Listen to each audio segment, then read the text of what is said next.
আব্দুল্লাহ ইবনে মাসউদ রাদিয়াল্লাহু তাআলা আনহু বলেন যে আল্লাহর নবী বলেছেন ওয়াইনার রিবা আর রিবা ওয়াইন কাসরা, সুদ যদিও বাহ্যিকভাবে মনে হচ্ছে বেশি হচ্ছে, সুদ যদিও বাহ্যিকভাবে মনে হচ্ছে যে টাকা বেশি হচ্ছে, কিন্তু ফাইনা আকিবাতাহু তাসিরু ইলা কাল্লিন, তার ফলাফল হলো নিঃস্ব। তো আল্লাহ বলছেন যে সুদ খেলে টাকা কমে যাবে, আর আল্লাহর নবী বলছেন যে সুদ খেলে মানুষ নিঃস্ব হবে। এইবার আমি দুটার সমন্বয়ে বলছি, যারা সুদ খায় তারা একদিন ভিক্ষুক হবে, ভিক্ষুক হতেই হবে। হয় সে ভিক্ষা করবে, না হয় তার ছেলে ভিক্ষা করবে, না হয় তার নাতি ভিক্ষা করবে, এই টাকা থাকবে না, একদিন তাকে ভিক্ষুক হতেই হবে। আল্লাহ বলেন টাকা কমে যাবে, নবী বলেন ও নিঃস্ব হবে। যার কারণেই কিছু কিছু এলাকায় দেখা যায় যেসব মহিলারা কিস্তি তোলে, তারা কয়দিন পরে বাড়িটা বিক্রি করে পালিয়ে গেছে। তো সুদের ফলাফলে এক দেশের কিছু মানুষের কাছে টাকা বেশি হয়ে যাবে, আর কিছু মানুষ নিঃস্ব হয়ে যাবে। ঠিক এভাবেই সারা পৃথিবী জুড়ে কিছু দেশে টাকা বেশি হয়ে যাবে, আর কিছু দেশ দেউলিয়া হয়ে যাবে। হতেই হবে। ও তো আমি আপনি বলিনি, আল্লাহ বলেছে। ও তো আমি আপনি বলিনি, আল্লাহর নবী বলেছেন। এইবার আবার মনে রাখার জন্য বলি, টাকার নিজস্ব গতি হলো তাকে বিনিয়োগে বিনিময়ে ব্যবহার হতে হবে। এটা হলো টাকার গতি, বুঝা গেল না? আর যদি বিনিয়োগ ছাড়াই টাকা দিয়ে টাকা নেয়, তাহলে এটা টাকার নিজস্ব গতি নয়, তখন এর উপরে জুলুম করা হবে, তখন মানুষ নিঃস্ব হয়ে যাবে। টাকার নিজস্ব গতি, ওকে বিনিয়োগ বিনিময়ে ব্যবহার করতে হবে, টাকা দিয়ে কিছু নিতে হবে। চাউল নি, ধান নি, গরু নি, ছাগল নি, জমিন জায়গা নি, যেটাই নি। আর টাকা দিয়ে টাকা নিলে তখন টাকার উপরে জুলুম করা হবে, এটা তার নিজস্ব গতি নয়। ফলাফলে যা হবে তা আল্লাহ বলেছেন, আল্লাহর নবী বলেছেন। এইবার যাই, সুদের পাপের ব্যাপারে আল্লাহ তাআলার নবী যেই ভাষা ব্যবহার করেছেন, এই ভাষা পাপের জগতে কোনো পাপের ব্যাপারে উল্লেখ করেননি। তো ভাষা বলার আগে আরো সুদের দুই একটা কথা বলি, যা আল্লাহ বলছেন। আল্লাহ তাআলা বলছেন, ইয়া আইয়ুহাল্লাযীনা আমানু লা তাকুলুর রিবা আযআফাম মুযাফ। হে বিশ্বাসীগণ, পুরুষ নারী, তোমরা যারা আল্লাহকে বিশ্বাস করো, তোমরা সুদ ডবল শতগুণ হারে খায়ও না, তোমরা সুদ খায়ও না। এটা আল্লাহ আদেশ করলেন। এটা হলো পুরুষ নারী সবাই। এরপরে আল্লাহ তাআলা বলছেন, ইয়া আইয়ুহাল্লাযীনা আমানুত্তাকুল্লাহ যারু মা বাকিয়া মিনার রিবা। শোনো, যারা তোমরা পরহেজগার মানুষ, আমি তো আগে আমভাবে বললাম, এবার আমি খাস করে পরহেজগার মানুষকে বলছি, শোনো, তোমরা সুদ ছেড়ে দাও। তাহলে একবার বললেন সুদ হারাম আর ব্যবসা হালাল, আর একবার বললেন সুদে টাকা কমে যায় আর দানে টাকা বেড়ে যায়, আর একবার বললেন পৃথিবীর মুসলিম পুরুষ নারী, তোমরা দ্বিগুণ শতগুণ হারে সুদ খায়ও না। আর একবার বললেন, ও পরহেজগার পুরুষ নারী, তোমরা সুদ ছেড়ে দাও। আচ্ছা, এইবার বলি সুদের পাপের ভাষা। সুদের পাপের ভাষা যেটা আল্লাহর নবী ব্যবহার করেছেন, এই ভাষা পাপের জগতে আর কোনো পাপের ব্যাপারে ব্যবহার করেননি, তা খুবই ভারী। পাপ এর চেয়ে বড় আছে, তবে ভাষা এরকম নয়। দেখেন, আব্দুল্লাহ ইবনে হানজালা গাসিলিল মালায়েকা, হানজালা রাদিয়াল্লাহু তাআলা আনহুর ছেলে আব্দুল্লাহ বলছেন, আল্লাহর নবী বলেছেন, মায়াকুলু দিরহাম রিবা ওয়া ইয়ালাম আসাদ্দ মিন সিত্তাতি ওয়া সালাসিনা জিনিয়া। কেউ যদি জেনে শুনে 1 টাকা সুদ খায়, 36 বার জেনা করে যত পাপ হবে, 1 টাকা সুদ খেলে তার চেয়ে বেশি পাপ হবে। এর চেয়ে বড় পাপ আছে, কিন্তু ভাষা এরকম নয়। পাপের জগতে সবচেয়ে বড় পাপ হলো শিরক। শিরক করলে ও এত বড় পাপ করলো, এরকম কোনো ভাষা উল্লেখ হয়নি। পাপের জগতে দ্বিতীয় পাপ হলো বাপ মায়ের অবাধ্য চলা, তবে ভাষা এরকম নয়। পাপের জগতে তৃতীয় মহাপাপ হলো মিথ্যা সাক্ষী দেওয়া। সিরাজগঞ্জ জেলে কতগুলো মানুষ 20-30 বছর থেকে আছে, ও নিজেও জানে না আমি কেন জেলে। জজ জানে না ঘটনা কি, উকিলও জানে না ঘটনা কি, শুধুমাত্র যে সাজিয়েছে সেই জানে। ও জানে যে কাকে 1 নম্বর আসামি করলে আমার লক্ষ্য উদ্দেশ্যটা পূর্ণ হবে, সে অনুযায়ী ও মামলা সাজিয়েছে।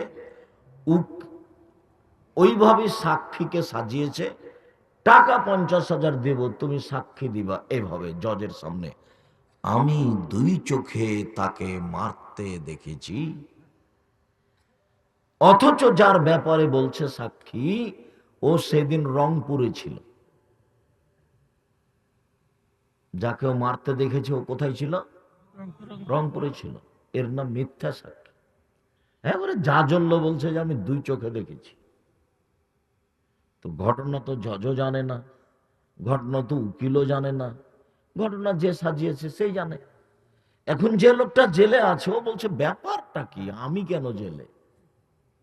আমি তো সেদিন কাউকে মারিনি, আমি তো ছিলাম না বাড়িতে, আমি আসামি হয়ে গেলাম, আমি 3 বছর হাজতে থাকলাম, 30 বছর জেল হয়ে গেল, আমি কিছুই বুঝলাম না। এর নাম মিথ্যা সাক্ষী। মিথ্যা সাক্ষী পৃথিবীতে তৃতীয় মহাপাপ, কিন্তু তার ভাষা এরকম নয়। সম্মানিত দিনী ভাই বোন, সুদের পাপের ভাষা, অবাক হতে হয়। দেখেন, আবু হুরায়রা রাদিয়াল্লাহু তাআলা আনহু বলেন, আল্লাহর নবী বলেছেন, সুদের পাপের 70টি স্তর রয়েছে, ছোট থেকে বড়, বড় থেকে ছোট। তার সবচেয়ে ছোট স্তর যেটা, সেটা হলো মার সাথে জেনা করলে যেমন পাপ হয়, আর কোন দুনিয়াতে পাপ নাই যার ভাষা এরকম। বড় বড় পাপ, জেনাও বড় পাপ, কিন্তু জেনা বড় পাপ হলে কি হবে? ওর গতিবিধি ভিন্ন। কি গতিবিধি? অবিবাহিত ছেলে মেয়ে যদি জেনা করে, তাহলে তাকে 100 লাঠি পিটিয়ে এলাকা থেকে তাড়িয়ে দিতে হবে। বিবাহিত পুরুষ নারী যদি জেনা করে, তাহলে তাকে ইট ঢেল পাথর দিয়ে মেরে মেরে মেরে ফেলতে হবে। আপাতত এইটা জেনে রাখেন যে বিবাহ করার পরে জেনা করলে তার দুনিয়াতে অন্তত বেঁচে থাকার কোনো সুযোগ নাই। এ অবাক পাপ। 3টে পাপের কারণে মানুষকে হত্যা করতে হয়, তো 2টা পাপের কারণে ও বেঁচে যেতে পারে, তার পথ ঘাট আছে। তার একটা হলো বলছে যে আমি কোরআন মাজিদ মানি না, তো মুরতাদ, সরকারিভাবে তাকে হত্যা করতে হবে। তো তাকে হাত ফাঁসের কাছে নিয়ে যাওয়া হয়েছে, ফাঁসে দেওয়া হয়েছে গলায়। তখন বলছে যে আমার ভুল হয়েছে, আমার ভুল হয়েছে, আমার ভুল হয়েছে। কোরআন মাজিদ আল্লাহর বিধান, কোরআন মাজিদ আল্লাহর বিধান, তাহলে তাকে ফাঁস থেকে নামিয়ে নিতে হবে, ওর ফাঁসি হবে না। আর কেসাস, আপনি আমাকে হত্যা করেছেন, সরকারিভাবে আমার বাপ মা আপনাকে হত্যা করে নেবে। তো এখন আপনাকে মঞ্চে নিয়ে যাওয়া হয়েছে, ফাঁসির গলাতে দিতে যাচ্ছে, তখন আমার বাপ মা বলছে না না, আমরা ছেড়ে দিলাম, আমরা ছেড়ে দিলাম, আমরা কেসাস নিব না, আমরা কেসাস নিব না, এই যে মাফ হয়ে গেল। 3, জেনা করার পরে, বিবাহ করার পরে যদি কেউ জেনা করে তাহলে তাকেও হত্যা করতে হবে, কিন্তু তাকে বাঁচানোর কোনো পৃথিবীতে পথঘাট নেই। এমন কোনো পথঘাট নেই যেই পথঘাট হিসাব নিকাশ করে কোনো পদ্ধতিতে কেউ তাকে বাঁচাতে পারে। তার নাম জেনা, বিবাহ করার পরে। এদেশের লাখো ভাবিকে ইট ঢেল পাথর দিয়ে মেরে ফেলতে হবে যারা দেবরের সাথে জেনায় লিপ্ত হয়েছে। এদেশের লাখো দুলাভাইকে ইট ঢেল পাথর দিয়ে মেরে ফেলতে হবে যারা সেলিকার সাথে জেনায় লিপ্ত হয়েছে। এদেশের লাখো পুরুষকে সরকারিভাবে ইট ঢেল পাথর দিয়ে মেরে ফেলতে হবে যারা স্ত্রী থাকা সত্ত্বেও অন্য মহিলার সাথে জেনায় লিপ্ত হয়েছে। এদেশের লাখো মহিলাকে ইট ঢেল পাথর দিয়ে মেরে ফেলতে হবে যাদের স্বামী জাজল্য থাকার পরেও অন্য পুরুষের সাথে জেনায় লিপ্ত হয়েছে। এর নাম জেনার শাস্তি। অবাক নয়, আল্লাহর নবী বলছেন, কেউ যদি জেনে শুনে 1 টাকা সুদ খায়, 36 বার জেনা করে যত পাপ হবে, 1 টাকা সুদ খেলে তার চেয়ে বেশি পাপ হবে। দেখেন ভাষা। আর একটা পাপের ভাষা এরকম নয়, তবে গতিবিধি করা খুব খুব শক্ত গতিবিধি, তবে ভাষা এরকম নয়। যেমন কেউ যদি মদ খায়, বিড়ি, তামাক, জর্দা, সিগারেট, গুল, নেশাদার দ্রব্য মদ খায়, তাহলে 40 দিন তার নামাজ কবুল হবে না। ওটা একটা পাপ। মানুষকে হত্যা করা মহাপাপ, কিন্তু 40 দিন থামবে না। আল্লাহ ভুলে হয়ে গেছে, মানুষকে মাফ করেছি, তুমি আমাকে মাফ করে, মানুষকে হত্যা করেছি, মাফ করে দাও। আল্লাহ বলবেন আচ্ছা ঠিক আছে, করলাম। মদের আবার গতিবিধি ভিন্ন। আল্লাহ নবী বলছেন, কেউ যদি মদ খায় 40 দিন আল্লাহকে নিজের দিকে করতে পারবে না। 40 দিন আল্লাহকে নিজের দিকে করতে পারবে না। কিন্তু ভাষা এরকম নয়। আল্লাহ নবী বলছেন, কেউ যদি মদ খায় তাহলে এইটা হবে মূর্তি পূজার মতো পাপ। সরস্বতী, ভগবতী, কালী, দুর্গা, এদের পূজা করলে যেমন পাপ হয়, মদ খেলে তেমন পাপ হয়। কিন্তু ভাষা এমন নয়। এইটারই ভাষা কঠিন যে সুদের পাপের 70টা ভাগ আছে, ছোট থেকে বড়, বড় থেকে ছোট। তার সবচেয়ে ছোট ভাগ হলো মার সাথে জেনা করলে যেমন পাপ হয়। এরকম কথা অবশ্য আল্লাহর নবী আর একটা বিষয়ে বলেছেন, এই ভাষার মতোই আর একটা পাপের ব্যাপারে বলেছেন, সেটা দুঃখ আফসোস করে বলেছেন। সেটা তিনি বলেছেন যে আমার উম্মত ইহুদি খ্রিস্টানদের সাথে নিয়ম নীতিতে, পোশাক আশাকে, কোর্ট কাচারিতে, অফিস আদালতে, ছবি মূর্তিতে, চাল চলনে, কথাবার্তাতে, খাওয়া থাকাতে ওদের সাথে মিশে যাবে ডান হাতের বিঘত যেমন বাম হাতের সমান, এভাবে মিশে যাবে ইহুদি খ্রিস্টানদের সাথে।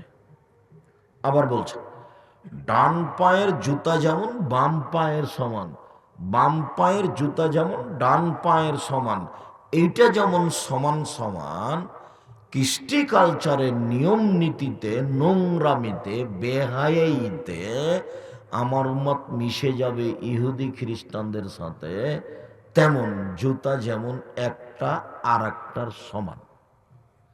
বুঝাতে পারলাম না কথা মনে হয়। এবার তিনি নিচে নামতে লাগলেন, মানে রাস্তার নিচে নয়, ভাষার নিচে নামতে লাগলেন। ভাষার নিচে নামতে নামতে এমন ভাবে নামে বললেন যে ইহুদি খ্রিস্টান যদি মায়ের সাথে জেনা করে থাকে তো আমার উম্মত মায়ের সাথেও জেনা করবে। নোংরা চাল চলনে তাদের সাথে এমন ভাবে মিশে যাবে।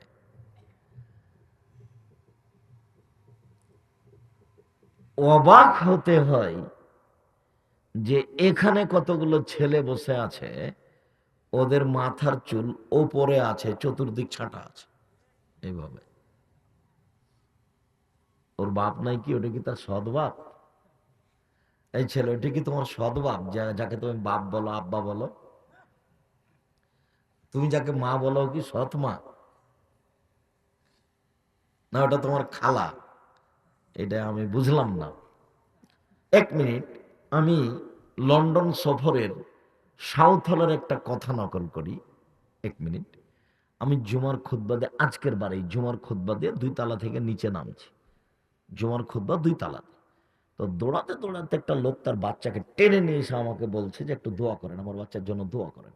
তো দেখছি তার মাথার চুলের বাচ্চার এদিক দিয়ে 3টা দাগ দেওয়া আছে। তো আমি তো আর অতটা ধরতে পারিনি, আর অত আমি বিবেচনা করতেও যাই না। তো কি ব্যাপার, ওর মা মনে হয় চুল ছেঁটে দিচ্ছিল, তাই ওই বাচ্চা দিচ্ছে না, মা জোর করে কাটছে, তাই কেঁচির লেগে গেছে, দাগ লেগে গেছে। তা আমার ওই আবদুল্লাহর ছেলে মোহাম্মদ, ও নাপিতের কাছে চুল ছেঁটে দেয় না, নাপিতের কাছে নিয়ে গেলে খালি চিল্লাচিল্লি করবে, আমার দাদি ছেঁটে দিবে, আমার দাদি ছেঁটে দিবে, এভাবে খুব চিল্লাচিল্লি করে। তাই বলছি এইরকমই মনে হয় কিছু হবে। আমি নিচে তালাতে যখন গেছি তো এভাবে ঘুরতেই ওই নাপিতের সাইনবোর্ড দেওয়া আছে, দেখি ওইভাবে দাগ দেওয়া আছে মাথার। তো বলছি ইন্না লিল্লাহি ওয়া ইন্না ইলাইহি রাজিউন। দুঃখিত, আদর্শ বিক্রি করে খেতে আসেনি দেশে। উপার্জনের পদ্ধতি তো অনেক আছে, আদর্শ বিক্রি করে খেতে রাজি নই। অবাক কথা, ছেলেটার ওভাবে মাথা ছাঁটলেন কেন? এটা কি হিসেব? এরই নাম হচ্ছে ওদের সাথে আমার উম্মত কি হবে? মিশে যাবে। স্বভাবে, পোশাকে, কৃষ্টি কালচারে। খেলোয়াড় হলো ব্রাজিলের আর খেলছে কাতারে, আর আমার ছেলের গায়ের গেঞ্জির পিছন দিকে লেখা আছে 10-47 লেখা আছে। এমন ভাবে লেখা আছে যে কেউ যদি তার পিছনে সালাত আদায় করে নামাজ পড়ে তো ওই 10 নাম্বার দেখতে দেখতে বুদ্ধি শেষ, নামাজি হবে না। কেমন চরিত্র! ইহুদি খ্রিস্টানদের পতিতালয়ের মেয়েদের বৈশিষ্ট্য হলো নখে নেইল পালিশ দেওয়া এবং নখ বড় করা। ইহুদি খ্রিস্টানদের পতিতালয়ের স্বাভাবিক মহিলা নয়, ইহুদি খ্রিস্টানদের পতিতালয়ের মেয়েদের বৈশিষ্ট্য হলো কি? নখ বড় রাখা এবং নখে নেইল পালিশ দেওয়া। আমাদের মেয়েদের নখ বড় দেখেন এবং নখে নেইল পালিশ দেওয়া আছে দেখেন রাস্তাঘাটে। তাহলে কি তুমি মনে করছো ওর ওটা খালা? হতে পারে, না হলে সৎমা। এই অবস্থা কেন এমন হবে? দুঃখিত, আল্লাহ তুমি রহম করো। আদর্শ মায়ের খাবে, খেয়েছে। চাচা আমার সামনে আগে আগে হাঁটছেন লন্ডনের বাসায় না সকালের নাস্তায়, আর ভাতিজা বাড়ি থেকে বের হচ্ছে। তো মুখামুখি ভাতিজাদে বলছে গুড মর্নিং। তখন চাচাও বলল গুড মর্নিং। তা আমি বললাম ইন্না লিল্লাহি ওয়া ইন্না ইলাইহি রাজিউন। এই কথাই বললাম যে আদর্শ বিক্রি করতে আসেনি। ছেলে আপনাকে বলবে আসসালামু আলাইকুম, আর আপনি বলবেন ওয়ালাইকুম আসসালাম। ওদের সাথে দেখা হলে আপনি এটা বলেন ভিন্ন কথা, কিন্তু আপনি নিজের জন্য এটা কিভাবে গ্রহণ করলেন? এটা কিভাবে হয়? গুড মর্নিং শব্দটাতে কোনো কল্যাণ আছে এই বলে যদি কেউ খুঁজতে থাকে কিয়ামত পর্যন্ত, সরিষা সমপরিমাণ বের করা যাবে না। আর যদি বলে আসসালামু আলাইকুম, তাহলে কি হবে? কল্যাণ আছে, আপনার উপরে শান্তি অবতীর্ণ হবে। এক গ্লাস পানি দিলে বলছে থ্যাংক ইউ, আর বলছে জাযাকাল্লাহ খায়র। করলেন বের করো। আমার উম্মত ওদের সাথে মিশে যাবে, এই কথাটা শেষ পর্যায়ে যখন নিচে নামতে লাগলেন বলতে বলতে, তখন বললেন যে ওরা যদি মায়ের সাথে জেনা করে থাকে, আমার উম্মত কি করবে? মায়ের সাথে জেনা করবে। মানে এতে দিয়ে আপনি কি বুঝলেন আর আমি কি বুঝলাম? কৃষ্টি কালচারে, পোশাক পাতিতে, চাল চলনে, খাওয়াতে, ছবি মূর্তিতে সব আমরা কাদের সাথে মিশে যাব? ইহুদি খ্রিস্টানদের সাথে। স্কিন পায়জামা পরছে, যে পায়জামা পরলে শরীরের অঙ্গ প্রত্যঙ্গ দেখা যাচ্ছে, এমনকি লজ্জা স্থান বোঝা যাচ্ছে, এইটা তো তাদের পায়জামা, তো আমাদের মেয়েরা কিভাবে পরলো? ওটা তো মুসলিম মেয়ে, ওটা তো মুসলমানের মেয়ে। ওই পায়জামা কি করে পরে আছে? স্কিন পায়জামা। মানে কৃষ্টি কালচারে ও তার দিকে আগাচ্ছে। কপালে টিপ আছে। হিন্দু মেয়েকে বিবাহ করার 10টি পদ্ধতি আছে। কয়টা? 10টা। তার একটা পদ্ধতি হলো মেয়ের বাপ মেয়ের বিবাহ দিবে না, তখন ছেলে জোর করে যদি কপালে টিপ দিতে পারে তাহলে বিবাহ হয়ে গেছে। আমাদের মেয়েরা কপালে টিপ দিচ্ছে, হিন্দু মেয়েরা আমাদেরটা নিবে না। ওদের বিবাহ হলে সিঁথিতে কি দেয়? সিঁদুর দেয়। হাতে কি দেয়? শাখা। ওর নীতি থেকে ও সরেনি, ওর নীতি থেকে ও সরেনি। আমি আর আপনি সরে গেছি, দুঃখিত। বলছিলাম ভাষাগত ব্যাপারে রাসূল সাল্লাল্লাহু আলাইহি সাল্লাম সবচেয়ে কঠিন ও ভারী করে ভাষা ব্যবহার করেছেন সুদের। সুদ মহাপাপ। জাবের রাদিয়াল্লাহু তাআলা আনহু বলেন, লা'না রাসূলুল্লাহ সাল্লাল্লাহু আলাইহি সাল্লাম আকিলার রিবা মুকিলাহু ওয়া কাতিবাহু ওয়া শাহিদাই। সুদ যে দেয় তার উপরে অভিশাপ, সুদ যে নেয় তার উপরে অভিশাপ, সুদের যে সাক্ষী থাকে তার উপরে অভিশাপ, সুদের কলম যে ধরে তাদের উপরে অভিশাপ। সবাই সমান। শেষের বাক্যে বললেন সবাই সমান। বাংলাদেশে এমন কোনো ব্যাংকিং ব্যবস্থা নেই যেটা সুদমুক্ত। বাংলাদেশে এমন কোনো ইন্স্যুরেন্স নেই যেটা সুদমুক্ত। সম্মানিত দিনী ভাই বোন, সুদের সাথে যত লোক জড়িত আছে সবাই সমান। আপনি লোন নিতে যান, একটা সাক্ষী লাগবে, তাছাড়া আপনি লোন উঠাতে পারবেন না, কারো সাক্ষী ওখানে দিতে হবে। কোন দুঃখে যে ব্যাংক থেকে টাকা উঠিয়ে ব্যবসা করতে যাচ্ছেন, লোন নিয়ে বাড়ি করতে যাচ্ছেন, 5 তলা বাড়ি করলে লোন উঠিয়ে বউ ছেলে মেয়ে খুশিতে বসবাস করছে, আপনার জানা যায় যে হবে না, ক্ষমা হওয়াটা পরে, জানা যায় বাতিল। আল্লাহ নবী বলছেন, এই শোনো, এই লাশের ঋণ আছে? জি আছে। ঠিক আছে, তোমরা জানাজা করো, আমি গেলাম।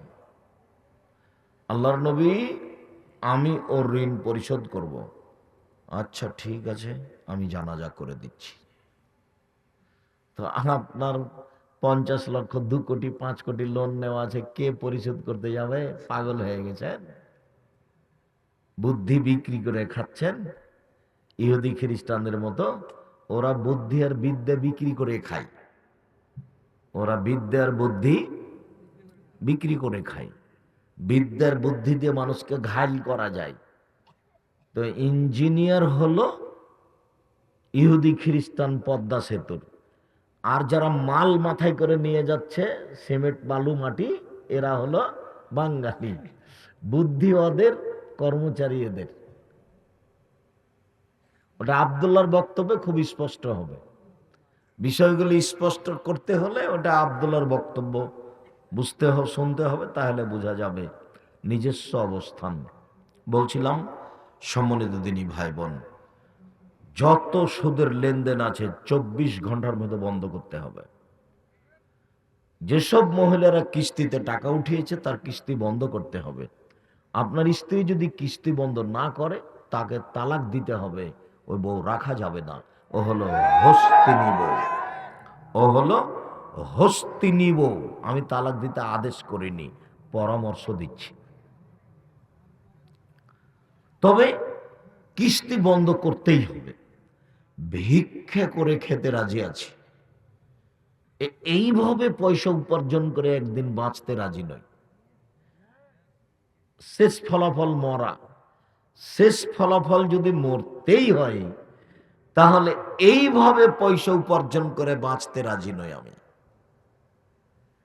আমি ভিক্ষা করতে বলিনি। ভিক্ষা করব কেন? বাপের জমিদারি দিয়ে জীবিকা নির্বাহ করব। বাপের এসব এলাকাতে, এটা কোন থানা? উল্লাপাড়া থানা। 100 বিঘা জমির মালিক আমার আব্বা। জমি লিজ দিয়ে আজীবন বসে খাবো, খান, সমস্যা নেই। লিজ মানে হলো ইয়ে করা, জমি ভাড়া দেওয়া। আর চলবে না, কট বন্দুক চলবে না, ওটা হারাম। বুঝতে পারছেন না মনে হয়? কট বন্দুক চিরদিনের জন্য হারাম। লিজ জায়েজ, ভাড়া দেওয়া জায়েজ। আমার 30 শতক জমি, 20,000 টাকা নিব, 1 বছর আপনার কাছে থাকবে, যা পারবেন করবেন, নাহলে পড়ে থাক, তাতে কি আছে? বছর শেষ হবে, টাকা শেষ, জমিও শেষ। তো আমার বাপের 100 বিঘা জমি আছে, লিজ দিব, খাবো, খান, কি আছে সমস্যা? ব্যবসা করে খান, নাহলে দিন মজুরি করে খান। ভিক্ষা করতে হবে এ কথা আমি বলিনি। তবে মানুষের উপার্জনের শেষ স্তরটা কি? ভিক্ষা। মানুষ ভিক্ষা করবে কেন? জমি দিয়ে খাবে, খাবে, ব্যবসা করে খাবে, খাবে, চাকরি করে খাবে, খাবে। মানুষ দিন মজুরি করে খাবে, খাবে। বড় কথা দিন মজুরি করে খাওয়া, নিজে উপার্জন করি খাই, কোনো হিসাব নিকাশ করি না, খাই, ঘুমিয়ে যাই, সুন্দর করে উঠি, আবার সকালে কাজে চলে যাই পাখির মতো। পাখি খালি পেটে যায় সকালে, বিকালে কি করে? ভরা পেটে ফিরে আসে, ঘুমিয়ে যায় সুন্দর। আমি গরিব মানুষ, দিন মজুরি কাজ করি, সারাদিন কাজ করি, বিকালে 500-600 টাকা পাই, বাড়ি নিয়ে চলে আসি, আহাল পরিবার নিয়ে খাই থাকি, হিসাব নাই নিকাশ নাই, সকালে আবার কাজে যাই। আমার কাজ অনেক ভালো।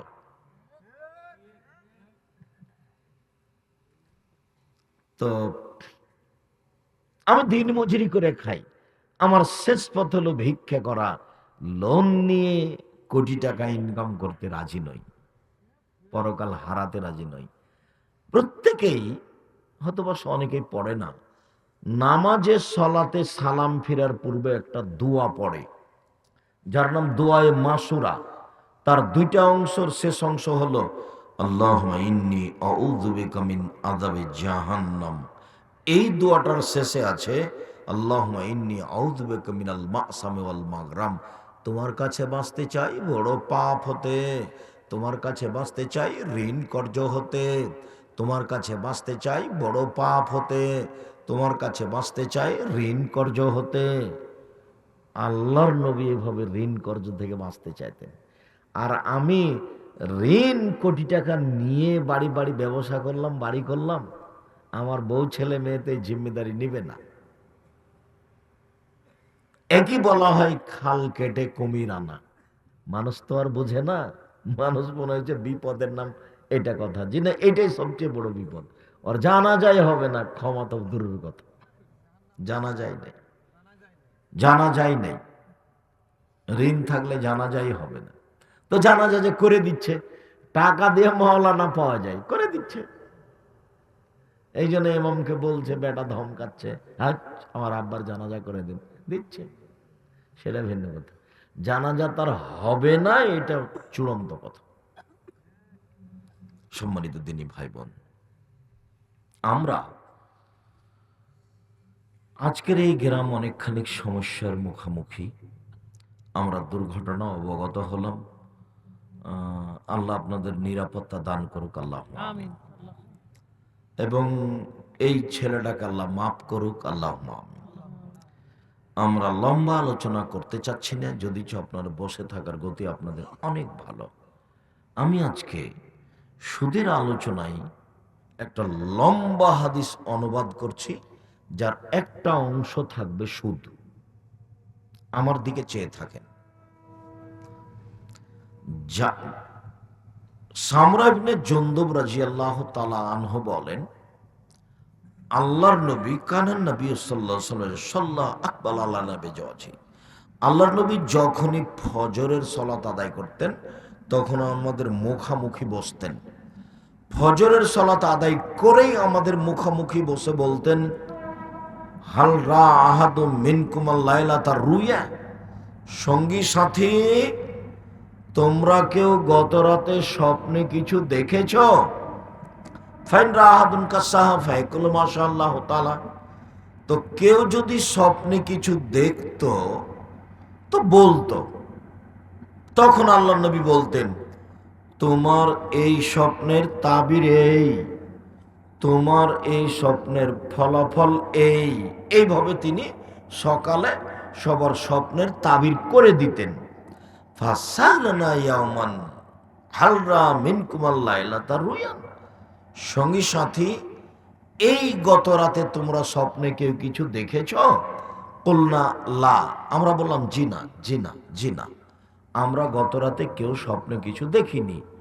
তখন তিনি বলছেন, শোনো, লাকিন্নি, তবে আমি রাইতাল্লাইলা তারা জুলাইনে, গত রাতে দুইটা লোককে আমি দেখলাম। ফা আতায়ানি, তারা দুজন আমার কাছে আসলো। ফা খাজা বেয়াদাইয়া, আমার দুই হাত ধরলো।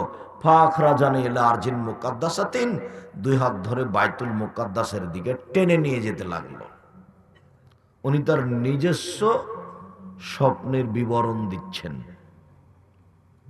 এবার নিজস্ব স্বপ্নের বিবরণ শুরু হয়ে গেল।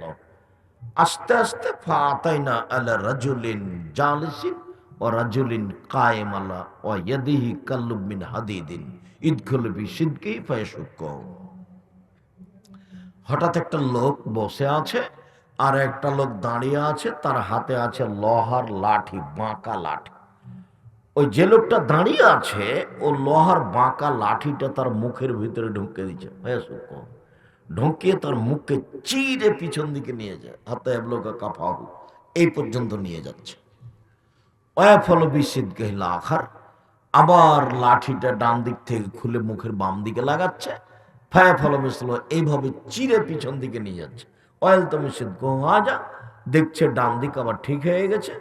ওয়াসলাম ইসলাহ, অনুরূপী করছে, আবার নিয়ে ডানে লাগায়, আবার বামে লাগায়, মুখ দুটি চিরে ফেলে। আমি বললাম, মাহাজা, একই দৃশ্য? তারা দুইজন আমাকে বললেন না কিছু, বললেন ইনতালেক, চলতে থাকেন। আমি আর কিছু না বলে ফান্তালাক না, চলতে থাকলাম। চলতে চলতে ফা আতাইনা আলা রাজুলিন মুস্তাজিন কাফাহু, দেখে একটা লোক এইভাবে চিত হয়ে শুয়ে আছে, এইভাবে চিত হয়ে শুয়ে আছে। ও এদাইহে ফেহরুনাও সাখরা, পাশে একটা লোক দাঁড়িয়ে আছে, তার সামনে একটা পাথর আছে। ইয়াস দেখো বে রাসাহু, পাথর দিয়ে তার মাথাকে একবারে ভেঙে চৌচির করে দিচ্ছে। ফাইজা যারা বাহু তাদা হাজার ওফান তালাকা যাও, যখনই পাথরটা তার মাথার উপরে মারছে, মাথাটা ভেঙে চৌচির হয়ে যাচ্ছে, পাথরটা ছিটকে দূরে চলে যাচ্ছে। ও পাথর আনতে যাচ্ছে, ও জ্বলতে কানা, পাথরটা আনতে না আনতেই মাথা যা ছিল তাই হয়ে গেছে। ফায়াজরা বহু, আবার মারছে, আবার মাথা ভেঙে যাচ্ছে, পাথর দূরে চলে যাচ্ছে, আবার দৃশ্য তো অবাক। আমি বললাম, মাহাজা, একই দৃশ্য? কালা, তারা দুইজন বললেন ইনতালেক, চলতে থাকেন। তা কিছু না বলে ফান্তালাক না, চলতে থাকলাম। আস্তে আস্তে আতাই না আল্লাহ নবীন মিসলি তান্নুরে আলাহু দাইকুন আসফালাহু আসে, দেখি একটা গর্ত, চুলার মতো, তন্দুরি চুলার মতো, উপরের দিক সংকীর্ণ, নিচের দিক প্রশস্ত। তাতাওয়াক্কাদু তাহতাহুন্নার, দেখি তার ভেতরে আগুন জ্বলছে, ধাঁধা ধাঁধা করে আগুন জ্বলছে। ফয়জা ইরতাফাত ইরতাফাও, যখন আগুনটা জোরে জ্বলে উঠছে তখন ওর ভিতরে যা কিছু আছে সব উপর দিকে চলে যাচ্ছে। ফয়জা খামাদাত রাজাও ফিয়া রাজাও মাফিয়া, আর যখন আগুনটা নিচু হচ্ছে, দুর্বল হচ্ছে, তখন সব কিছু নিচের দিকে চলে যাচ্ছে। ফিহার জন নেশন ওরাতন, তাতে দেখি পুরুষ আর নারী উলঙ্গ অবস্থায় জ্বলছে, জমা ধরে আছে। পুরুষ আর নারী উলঙ্গ অবস্থায় জমা ধরে আছে, এইভাবে ধাঁধা ধাঁধা ধাঁধা করে উপরে চলে যাচ্ছে, আবার নিচের দিকে নেমে যাচ্ছে, আবার উপর দিকে চলে যাচ্ছে। দৃশ্য তো দেখে অবাক হয়ে গেলাম। আমি বললাম মা যা একই দৃশ্য। তারা দুজন বললেন ইনতালেক, চলতে থাকেন। তো কিছু না বলে চলতে থাকলাম। আস্তে আস্তে দেখি একটা রক্তের নদী, নদীতে পানি নাই, শুধু রক্ত। দেখি ওয়ালা সত্যির নাহারে রাজুলুন, রক্তের নদীর পাশে একটা লোক আছে, তার সামনে পাথর আছে। ওয়ালা সত্যির নাহারে রাজুলুন, রক্তের নদীর মাঝামাঝিতে একটা লোক আছে। বললাম যতবার লোকটা রক্তের নদী থেকে উঠার চেষ্টা করছে, ততবার পাশ থেকে পাথর এর মুখের উপরে মেরে এর মুখটা ভেঙে দিচ্ছে এবং নদীর মাঝামাঝিতে করে দিচ্ছে। দৃশ্য দেখে আমি অবাক হয়ে গেলাম। আমি বললাম এ কেমন কথা? তারা দুজন বললেন ইনতালেক, চলতে থাকেন। তা আমি আর কিছু না বলে চলতে থাকলাম। আস্তে আস্তে দেখি একটা গাছ, একটা বাগান, সবুজ বাগান, অনেক বড় বাগান, সবুজ গাছ, সব সবুজ। দেখি একটা সাজারাত নাজিমা, অনেক বড় গাছ, সবুজ বাগানে। দেখি একটা বৃদ্ধ মানুষ গাছের পাশে বসে আছে। কিছু সামনে ছোট ছোট ছোট ছোট ছেলে আছে।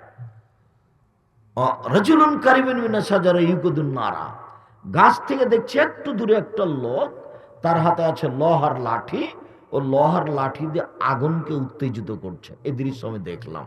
দেখতেই ফাসায়দা বিয়া সাজারা, ওরা দুইজন আমাকে ধরে গাছের উপর দিকে নিয়ে চলে গেল। ফাদ খারানি দাঁড়ান, গাছের উপর একটা ঘর, সেই ঘরে আমাকে ঢুকিয়ে দিল। লাম আরা আহাসানা কাত্ত, এত সুন্দর ঘর আমি জীবনে কোনোদিন দেখিনি। ফিহা সাবন অশাইখুন অশিবিয়ান ও নিশা, এই ঘরে আছে যুবক, ছেলে মেয়ে, মহিলা, পুরুষ, বৃদ্ধ মানুষ, সব এ ঘরে আছে। ফাখরা জানি মিনহা, ওরা দুজন আমাকে সেই ঘর থেকে বের করে নিলেন।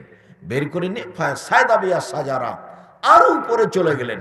ওয়াদ খালেনি দাঁড়ান, হিয়া হাসানা আফজালমিন, সেই ঘরটা আগের ঘরের চেয়ে অনেক অনেক অনেক বেশি সুন্দর। ফিহা সাবুন শায়েখ, তাতে দেখি যুবক, তাতে দেখি বৃদ্ধ মানুষ।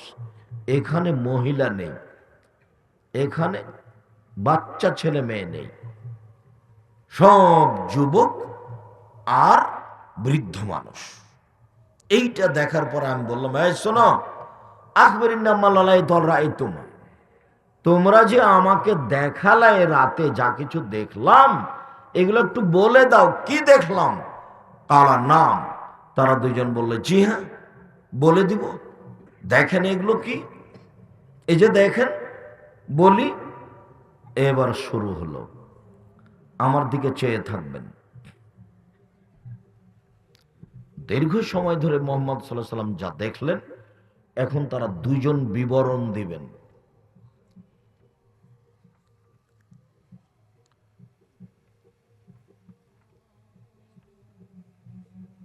খুব খেয়াল করে থাকবেন, বিবরণে যেন 19-20 না হয়। আমার দিকে চেয়ে থাকতে হবে। পাখি যেন মনে করে আপনি পাথর। দুইজন শুরু করলো বিবরণ। আর রাজুল্লাজি রাআইতাহু ইশাক্কু সিদকুহু, ওই যে লোকটাকে দেখলেন, যার মুখের দুই দিক চিরে ফেলা হচ্ছে লোহার লাঠি দিয়ে, লোহার লাঠি দিয়ে মুখের দুই দিক চিরে ফেলা হচ্ছে।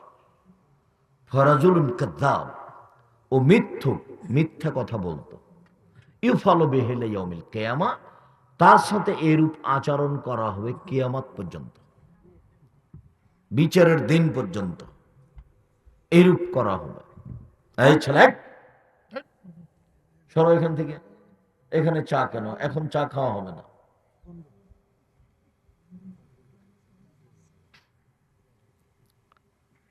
মধ্যখানে আরেকটা কথা, আল্লাহ নবী বলছেন যে আমি জান্নাতে একটা ঘর নিয়ে দিব সেই মানুষের জন্য যে তারাকাল কিজবা ওয়াইন কারা মাঝে মজাক করে হলেও যদি মিথ্যা ছেড়ে দেয়, আমি মোহাম্মদ সাল্লাল্লাহু আলাইহি সাল্লাম তাকে জান্নাতে একটা ঘর নিয়ে দিব।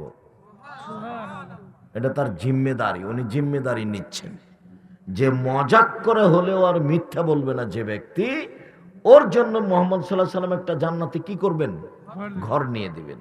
আর এইটা কথা হলো, যে লোক মিথ্যা কথা বলে তার মুখকে চিরে ফেলা হবে, এটা শাস্তি বিচারের দিন পর্যন্ত। বিচারের দিনে গিয়ে জাহান্নামও হতে পারে, জান্নাতও হতে পারে। তবে মিথ্যা বলার কারণে যতদিন পর্যন্ত বিচার না হচ্ছে এইভাবে শাস্তি হতে থাকবে। এটা হলো কবরের শাস্তি, এটা হলো মরার পরের শাস্তি বিচারের দিন পর্যন্ত। তবে এমন শাস্তির ফলাফল জাহান্নাম।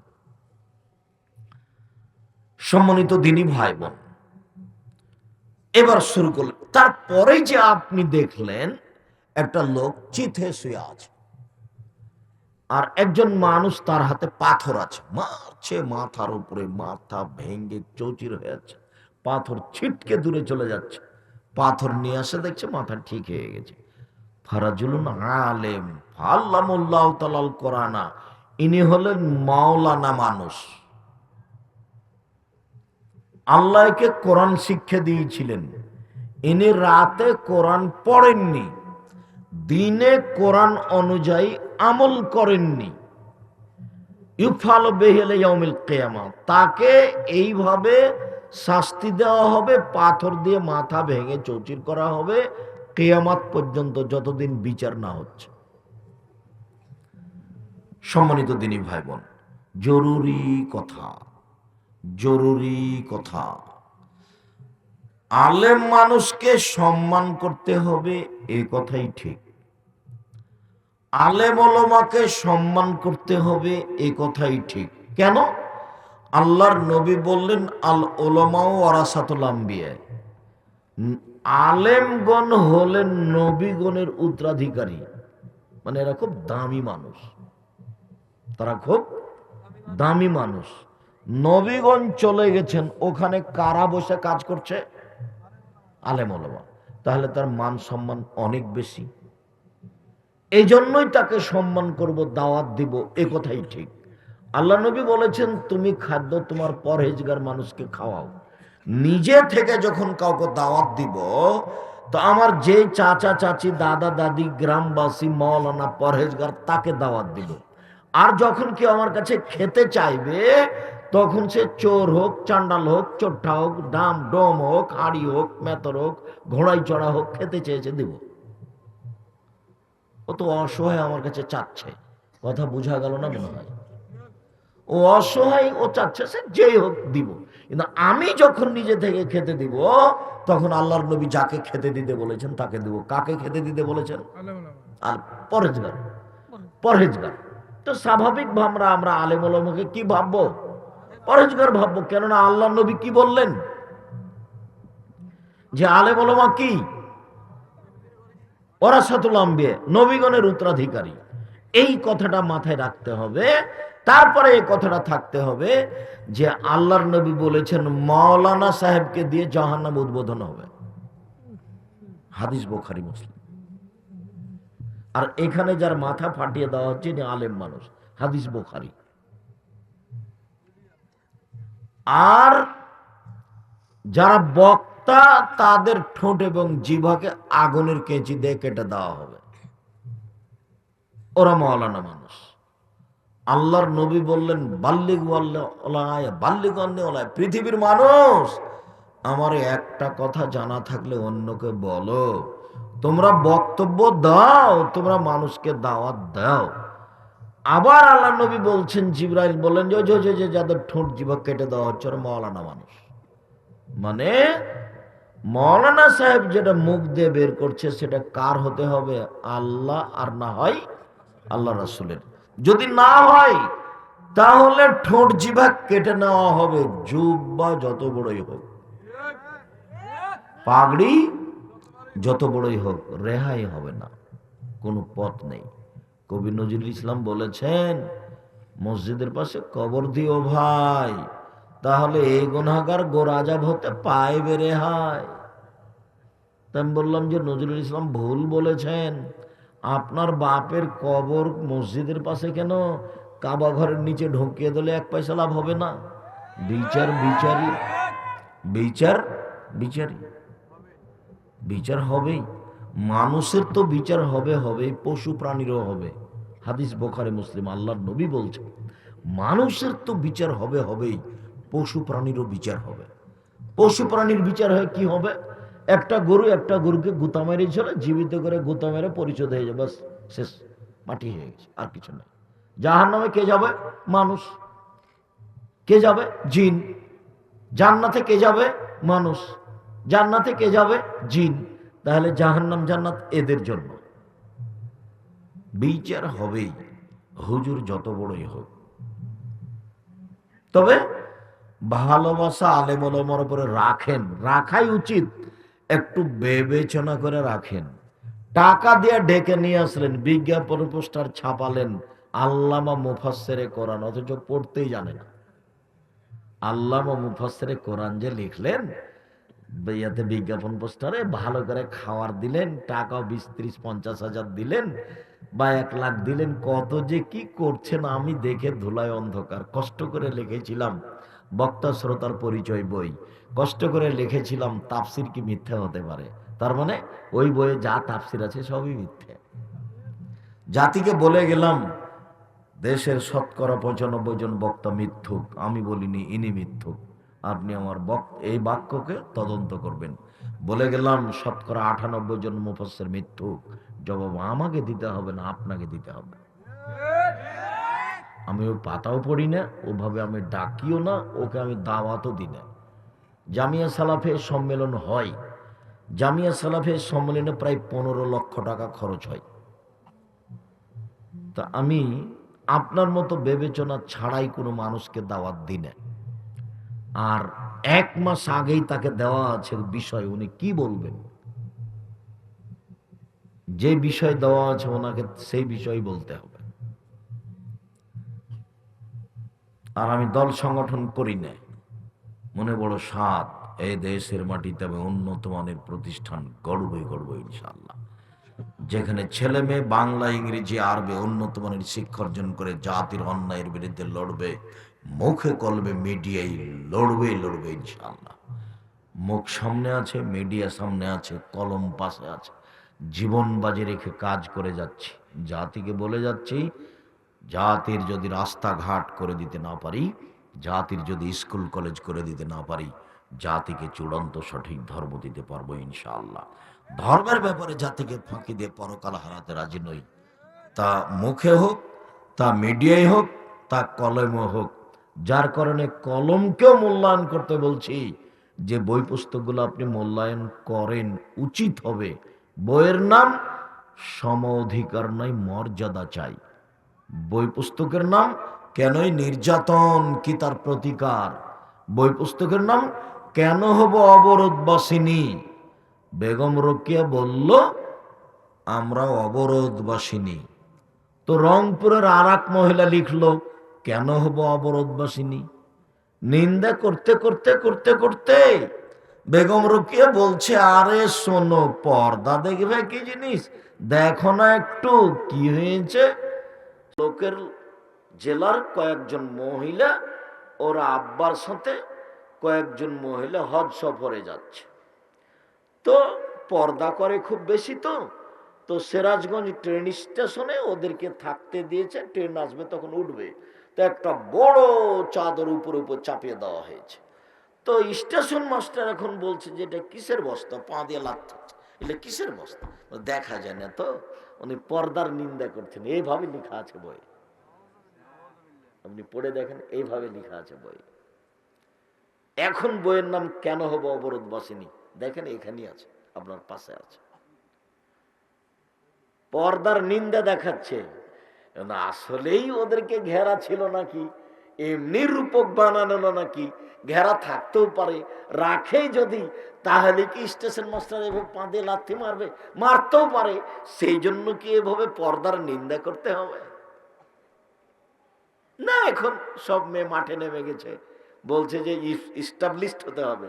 মহিলা কি বলছে? ইস্টাবলিশড হতে হবে, নিজের পায়ে দাঁড়াতে হবে। হ্যাঁ নামো, যে না করো আর মাঠ ভরে দাও, যে নাই, জাহান্নাম তো আছেই। তোমাকে যে লালন পালন করছে সেটা তোমার চাচা। আমি আব্দুর রাজ্জাক বিন ইউসুফ বলছি, তোমার বাপ যদি আমার সামনে স্বীকৃতি দিতে পারে আমি বাপ, আমি আব্দুর রাজ্জাক বিন ইউসুফ আজ সিরাজগঞ্জ থেকে চলে গেলাম, আর জিন্দেগিতে বক্তব্য দেব না। তোমার ওটা বাপ নয়, তোমার ওটা চাচা। তোমার ওটা বাপ নয়, ওটা তোমার সৎ বাপ। জাতির যদি রাস্তাঘাট করে দিতে না পারি, জাতির যদি স্কুল কলেজ করে দিতে না পারি, জাতিকে চূড়ান্ত সঠিক ধর্ম দিতে পারবো ইনশাল্লাহ। দিতেই এসেছি। ওটা তোমার মা নয়, হে বোকা মেয়ে, ওটা তোমার মা নয়, ওটা তোমার সৎ মা, ওটা তোমার খালা। চ্যালেঞ্জ থাকলো তোমার মায়ের সাথে, তোমার মা কেমনে সাহস করতে পারে যে আমি মা?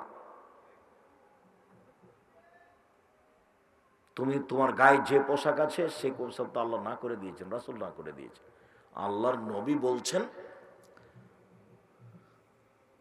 মানুষ জন্ম নেই ইসলামী ধারণ ক্ষমতা নিয়ে, মানুষ জন্ম নেই ইসলামী ধারণ ক্ষমতা নিয়ে।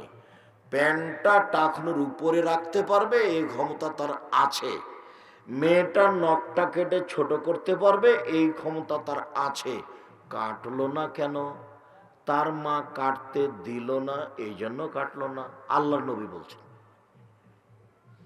ফাবহি, তার বাপ মা তাকে ইহুদি করেছে, তার বাপ মা তাকে খ্রিস্টান করেছে, তার বাপ মা তাকে আগুন পূজক করেছে। বাপ মা যেভাবে গড়ে তুলেছে, ছেলে সেভাবে গড়ে উঠেছে, মেয়ে সেভাবে গড়ে উঠেছে।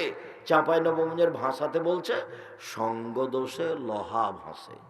লোহা যদি পানিতে ছেড়ে দেয় ডুবে যাবে, লোহা যদি কাঠের সাথে লাগিয়ে দেওয়া হয় তাহলে লোহা ভাসবে। মেয়ে খারাপ হলো কেন? মায়ের কারণে হলো। ছেলে খারাপ হলো কেন? বাপের কারণে হলো। তাহলে আব্দুর রাজ্জাক সাহেব তো ঠিকই বলেছিলেন। ওটা কি বলেছিলেন? বলেছিলেন যে সিরাজগঞ্জ জেলাতে দুইটা মেয়ে একসাথে জন্ম নিয়েছে, ওরা যমজ, ওরা দেখতে খুব সুন্দরী, ওরা একজন আর একজনকে এত ভালোবাসে, ওরা খুব মেধাবী, পেশাব করতে গেলে আর একজন খুঁজে ও কোথায় গেছে, এইভাবে একজন আর একজনকে ভালোবাসে। কয়দিন পরে দেখা গেল একজনের বিবাহ হয়েছে আওয়ামী লীগ লোকের সাথে, একজনের বিবাহ হয়েছে বিএনপি লোকের সাথে। তারা আপোষে আর কথা বলে না। কেন? ওই প্রতিক্রিয়ার ভিতরে এসেছে, আসবে, আসতেই হবে। ওর প্রতিক্রিয়ার ভিতরে এসেছে। এর সাথে সাথে সংসার করতে করতে আওয়ামী লীগ মানুষের পর একটা কি হয়ে গেছে? খারাপ ধারণা হয়ে গেছে। ওর সাথে সংসার করতে করতে এসব মানুষের উপরে ওই মেয়ের কি হয়ে গেছে? খারাপ ধারণা হয়ে গেছে। ওকে আর ভালোবাসা।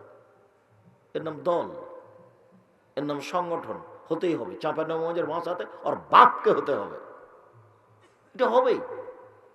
কেন? মানুষের ভিতরে ধারণ ক্ষমতা আছে, যেটা চাপাবেন সেটাই ও গ্রহণ করে নিবে। একটা দর্জির ছেলে স্কুলে যায়, তো আর 5টা ছেলের সাথে ও কি গল্প করবে বলেন তো দেখি? দর্জির গল্প করবে। একটা ছেলের বাপ কৃষক, তো সেদিন ওর বাপ সকালে ধান বীজ নিয়ে গেছে মাঠে, তো ও যদি গল্প করে তো কি গল্প করবে বাচ্চাটা? ওর বাপের ওটার কথা গল্প করবে। আর যদি ওদের বাড়িতে দেখে বড় বড় কাপড়ের বস্তা, সিরাজগঞ্জ জেলায় বাড়ি অনেক ভালো কাপড় হয়, লুঙ্গি কাপড়, ওই বাচ্চা যে স্কুলে কি গল্প করবে? লুঙ্গির গল্প করবে।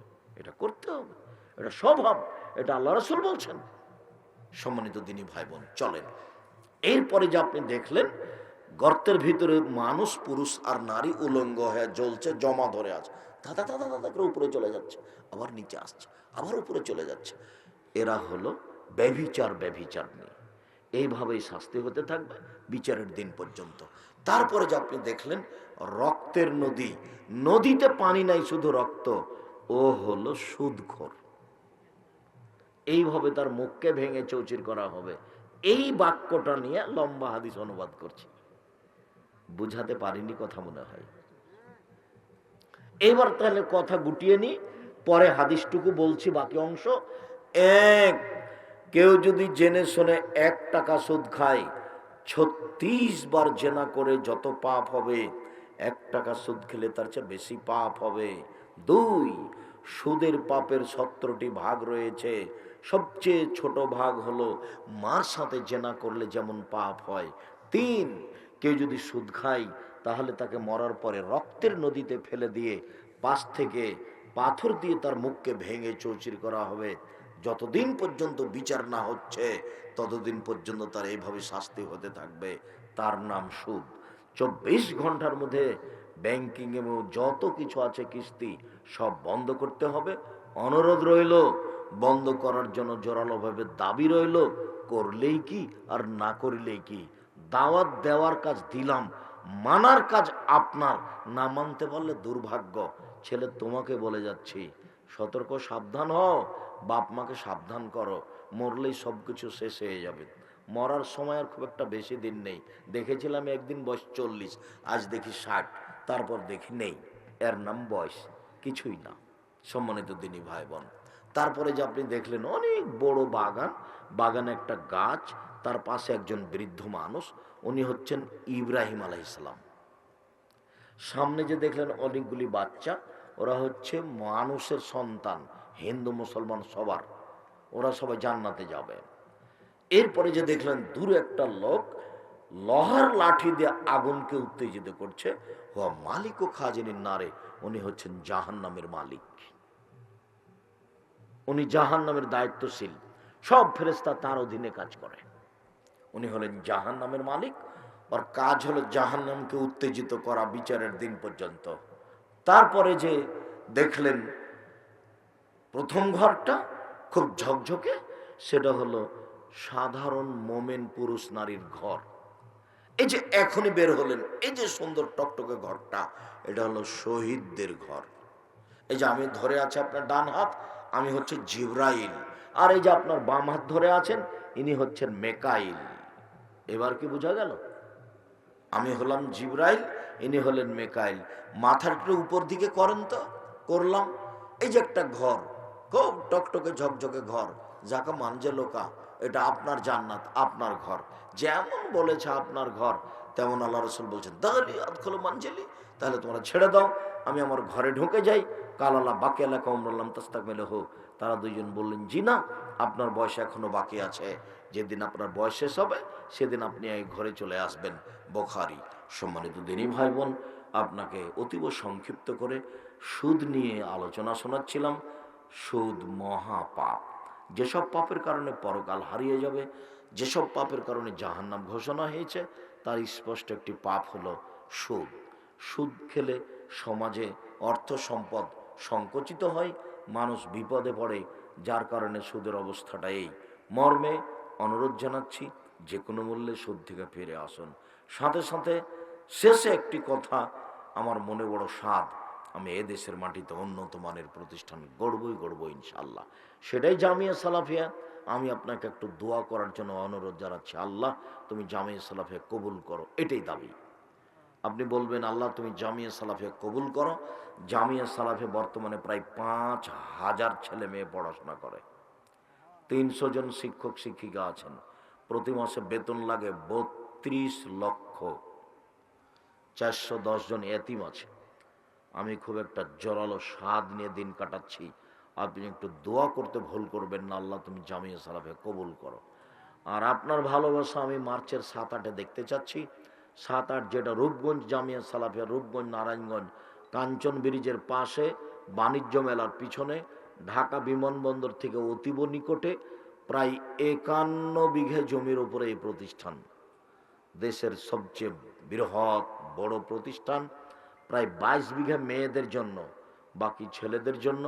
ওখানে একটা মসজিদ তৈরি হচ্ছে 6 বিঘা 2 একর জমির উপরে, যার একতলায় 10,000 মানুষ সালাত আদায় করতে পারবে ইনশাআল্লাহ। আপনাকে আমি দোয়া করার জন্য অনুরোধ জানাচ্ছি। মার্চের 7-8 বৃহস্পতিবার আর শুক্রবার সেখানে উপস্থিত হওয়ার জন্য অনুরোধ জানাচ্ছি। অন্তত নিজের জিনিস দেখে আসবেন। আর এখন এই যে বই পুস্তক যেগুলো আছে, বিশেষ করে আব্দুল্লাহর পরিকল্পনা, দেশ জুড়ে মক্তব পরিচালনা করতে হবে, তার সিলেবাস, তার বই পুস্তক এবং অন্যান্য যত বই আছে, কেন অবরোধবাসিনী, সমঅধিকার নয় মর্যাদা চাই, কেন এই নির্যাতন কি তার প্রতিকার, সব আব্দুল্লাহর আম্মার লিখা। সাথে সাথে আমি খাকসার সাধারণ বই পুস্তক যা আছে, দুয়ার বই আছে, নামাজ সলাতের বই আছে, সবগুলো নিয়ে যাবেন। বিশেষভাবে জামিয়া সালাফের মুখপাত্র পত্রিকা মাসিক আল ইতেশাম পত্রিকা, যাতে 50টা প্রশ্নের উত্তর আছে। দেশ বিদেশের বড় বড় বিদ্বানেরা এই ফতোয়া দেখেন।